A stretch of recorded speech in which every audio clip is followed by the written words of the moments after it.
Hey guys, this is Booligan with Airsoft Retreat, BooliganAirsoft.com and Airsoft Insider Magazine. Today, we're looking at the ICS Galil, specifically the tactical model with a railed fore-end, top rail, and adjustable cheek rest. Now, I got this from Airsoft Megastore, who currently has it priced around $359 at the time of this review. It is a full metal AEG, given that it's an ICS and it's not part of their Sportline series.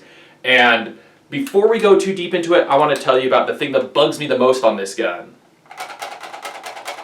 That floppy magazine. Look at all the free play on this. Not too much front and back, but side to side, this free play is kind of ridiculous. So occasionally while we're kicking around here, you're going to hear that going, and every time it's going to make my heart rage just that little bit more. Now, about the gun itself. Again, full metal body. You have a side folding stock, which locks in place pretty damn securely. You have to pull it down to unlock it. You have an adjustable cheek piece. You have a little dial here on the side that you slide, and then you can raise it to one of several different positions. If you don't like it, you can remove it entirely fairly easily. You just have to take off these two screws, take off some screws, and then you just have a standard Galil style side folding stock. Now, one of the cool features of this gun is you have an ambidextrous selector switch. Now, there have been Galils that have at least mock ambidextrous selector switches. There have been a couple of Airsoft ones that have real ones as well. This one works quite well, safe, full auto, semi, and it causes the selector on the normal side to click, and it works both ways, clearly. It doesn't appear to hinder disassembly too much. This gun uses generally a pretty standard version 3 gearbox with an ICS Turbo 3000 motor.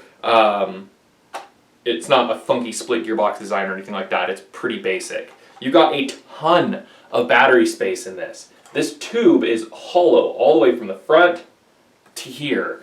Now, I'm running just a little 11.1 volt LiPo back here, which does limit my ability to pull back the charging handle, but normally you can pull the charging handle all the way back to here.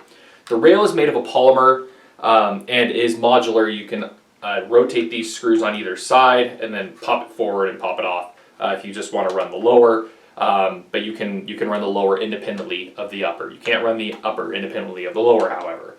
You have a very long barrel, and you have one of the things of the tactical that I don't necessarily like. The Galil is kind of known for having some really sexy iron sights. They work really well. They work with a couple of different ways. This guy in the back, you just have a very, very rudimentary plastic flip-up peephole.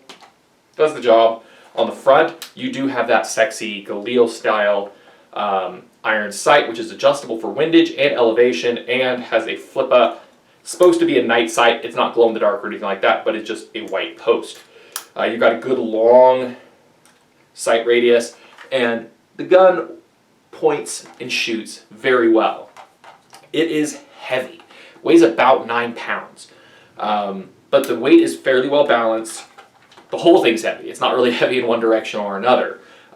It's just a big heavy gun, and if you start throwing accessories, optics, and stuff like that, it's going to become even heavier.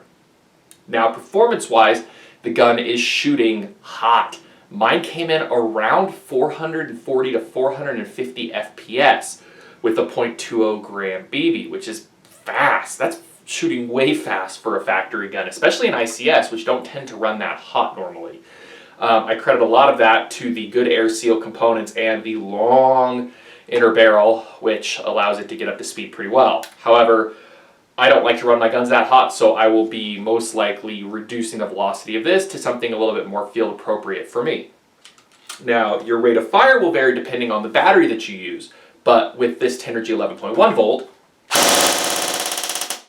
it's actually not too bad considering the thing is shooting at 450 FPS. Your trigger response on semi-auto, pretty good as well. There doesn't appear to be any sort of funky spring decompression feature on this, unlike other ICS models.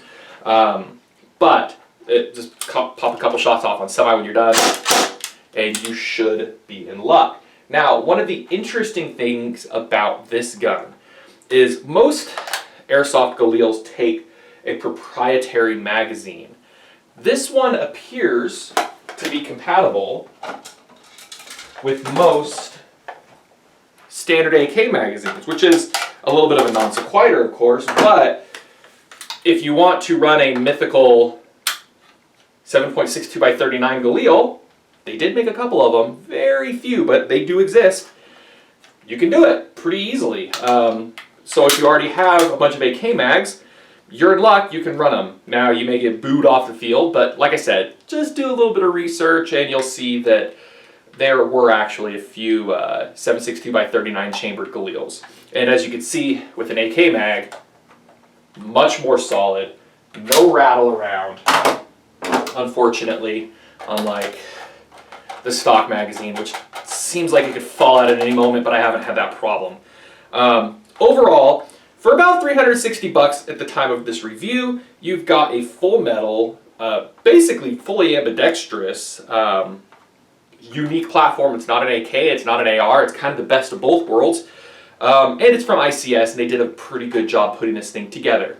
My only big con so far is it shoots really, really hot, which can be easily rectified, and this magazine wobble is going to drive me crazy. But otherwise, I am quite pleased with this gun.